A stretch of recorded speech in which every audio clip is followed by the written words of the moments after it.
On se connecte au marché. Bon, il y a quelques semaines de ça, je vous avais déjà dit que les USA, c'était pas ça, et pour l'instant, c'est toujours pas vraiment revenu.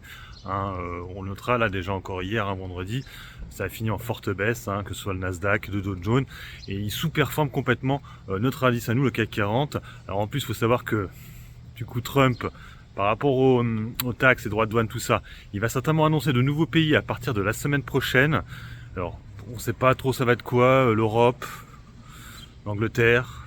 Bon, je pense que ça va être l'Europe, c'est quasiment sûr. Alors, je me pose la question quand même par rapport à l'Italie et Meloni, sachant qu'ils sont assez potes. Donc on va voir, ça va être très intéressant ce qui va être annoncé. Bon, on a touché les 8000 points au CAC 40, je le dis à hier, donc j'ai l'impression que ça a été un point haut. On risque de redescendre la semaine prochaine. Aux États-Unis, il y a la Fed qui a l'air de dire, beaucoup d'analystes disent que les taux ne vont pas être rabaissés avant le mois de juin, voire même certains disent qu'il n'y aura pas du tout de baisse de taux cette année. Donc ça, c'est vrai que ça fait un peu peur aussi le marché. Et c'est vrai que le marché ne priceait pas ça au début. Et c'est vrai que, bon, Trump, je vous l'avais un peu dit aussi, que la Fed, en fait, c'est en 2018, parce qu'il était président en 2018, ça avait posé problème, parce qu'il voulait pas justement baisser les taux déjà à l'époque. Et ça avait fait chuter les marchés assez fortement.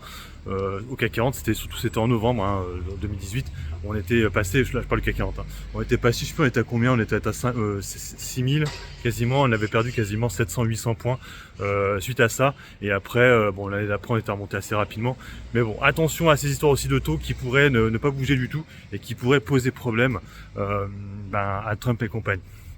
Voilà, donc on va voir comme les résultats la semaine prochaine. Je vous ai dit Orange, Safran, Hermès. C'est vrai que la deuxième partie de semaine est beaucoup plus intéressante que la première partie de semaine, je trouve.